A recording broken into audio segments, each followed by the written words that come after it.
Esse é o estudo preliminar da nossa rodovia. Então, as atividades que a gente realizou foram os levantamentos de dado local, análise do tráfego, estudo de viabilidade, projeto geométrico, definição do traçado da via, as curvas horizontais, depois verticais, a largura da pista, projeto de terraplanagem e o sistema de drenagem.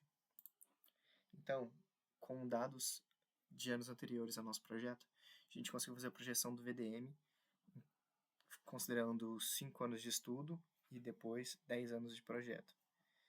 E após isso a gente conseguiu concluir que o VDM de 2038, ou seja, 15 anos depois do começo do projeto, vai ser de 1.449 veículos. A classificação do terreno, de acordo com a declividade, foi de 1,27%, ou seja, é plano, e por conta disso ela cai na classificação 1B. Mas, por conta da distância de visibilidade parada, a gente tem que, de acordo com o DINER, é de 155 metros, mas a distância desejável é de 210 metros, de acordo com o manual. A largura da plataforma, baseado na classificação dela, é de 3,6 metros para faixa de rolamento, 3 metros para acostamento, 1,2 metros para dispositivo de treinagem, e calculando tudo, a largura da plataforma vai ter 15,6 metros. Como eu já falei anteriormente, a classificação da rodovia foi classe 1B, por conta do VDM de 1400, que ela extrapola 1400. Então a gente começou o relatório técnico para a construção da rodovia, do edital número 2 de 2024. A velocidade do projeto, por conta da classe 1B, foi de 100 km. Em alguns cálculos, vocês podem perceber que usamos o coeficiente de segurança de 1,3. A distância de visibilidade, por conta de ser um relevo plano, a mínima é de 200 metros. As curvas, por conta da velocidade do projeto ser 100 km por hora, dá um raio mínimo de 400 metros. E as rampas têm um declive máximo de 6%, de acordo com a classe 1B. A poligonal, com os dados de entrada que nos deram, que nos foi fornecido, são essas seguintes coordenadas. E após isso, conseguimos conseguir uma largura de 695 metros do ponto 1 até o ponto 2, 957 para o ponto 2 até o ponto 3, e 944 ponto 3 até o ponto 4.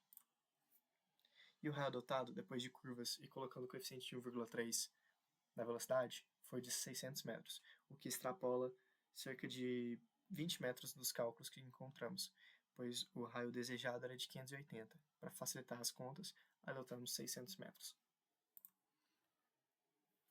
Então, com os mesmos comprimentos de trecho, agora com as curvas, chegamos na superelevação.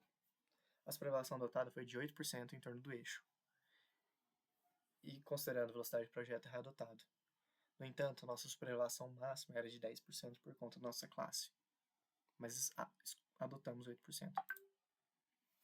E o comprimento das curvas de transição, calculando o comprimento de transição mínimo, adotamos o comprimento de transição de 120 metros, que é o dobro do valor mínimo, ou seja, é o valor oferecido pelo critério dinâmico. Então, a partir dos dados que nós temos, nossa rodovia ela liga Uberlândia a Patos de Minas, e o motivo de fazermos esse trecho de rodovia é para melhorar o acesso à região, reduzir acidentes e diminuir os custos para os usuários. A superlargura, como o nosso raio é maior que 250 metros, e a largura de faixa de 3,60 metros, a Ashton descarta a superlargura, então descartamos também. Seguindo as equações, conseguimos um ângulo de transição de 0,1 radiano na primeira curva e um XS de cerca de 120 metros e o YS de 4 metros. A abscissa de centro Q, seguindo essas fórmulas, deu um certo resultado, e o afastamento ρ de 0,99. A tangente total, como vocês podem ver, segue essa fórmula. E o desenvolvimento trecho circular, essa, que foi encontrado de ser cerca de 173 metros. Esse desenvolvimento foi da curva 1. Então, com os dados com os dados da curva 1, podemos fazer o cálculo também da curva 2, que por ter o mesmo raio e a mesma velocidade de projeto, conseguimos perceber que o θ deu igual, o xs e ys deu igual, o ρ e o q também. No entanto, o desenvolvimento foi diferente e a tangente também. Então, com esses dados, conseguimos achar esses pontos, os seguintes pontos notáveis da curva 1. O PI deu nesse comprimento, o TS, SC, CS e ST. E, com os dados da curva 2, conseguimos achar esses pontos notáveis. Seguinte isso, conseguimos fazer a alocação das curvas horizontais.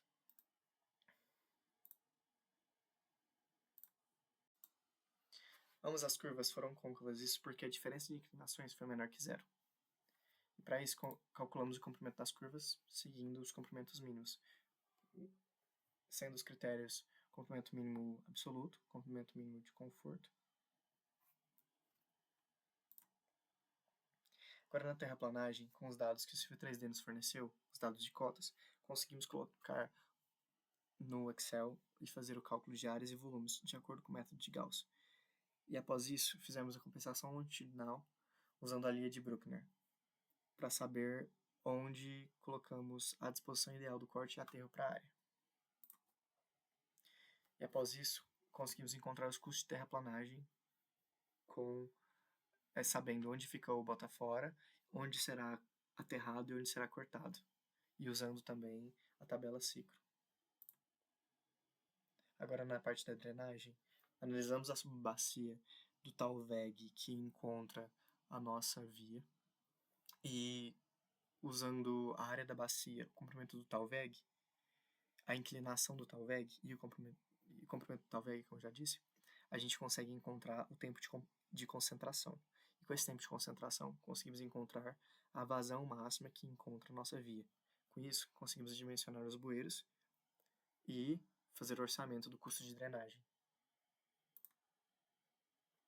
E como vocês já devem saber, a drenagem é importante para o desvio de águas pluviais, integridade de infraestrutura da via e impactos ambientais, que mitiga e previne impactos ambientais associados à acumulação da água na rodovia. Então, pessoal, passando agora para a parte do professor Rodrigo, aqui foi feito o dimensionamento da nossa rodovia e o custo final de obra.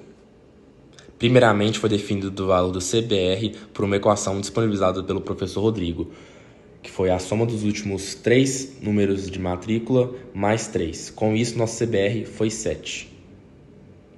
Logo após isso, podemos determinar o cálculo do número N por meio de dados de tráfego oferecido pelo professor Rodrigo. O nosso fator de equivalência de eixo foi 2,9, o nosso fator de carga 3,88 e nosso fator direcional 1. Fator de frota 1, e com isso chegamos ao número N de 5 vezes 10 à sétima.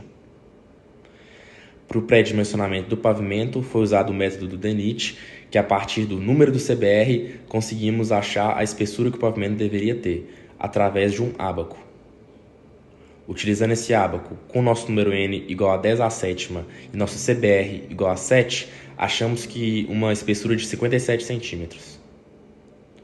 No primeiro modelo de pavimento, consideramos asfáltico e flexível. Deu uma espessura total de 47 centímetros, sendo 10 de CBUQ, 37 de BGS e o subleito, resultando assim em 47 centímetros. No nosso segundo modelo, que foi o adotado, um semi-rígido convencional, CBUQ de 10 cm, solo cimento de 4,11 cm, BGS de 30 cm e subleito, totalizando 45 cm.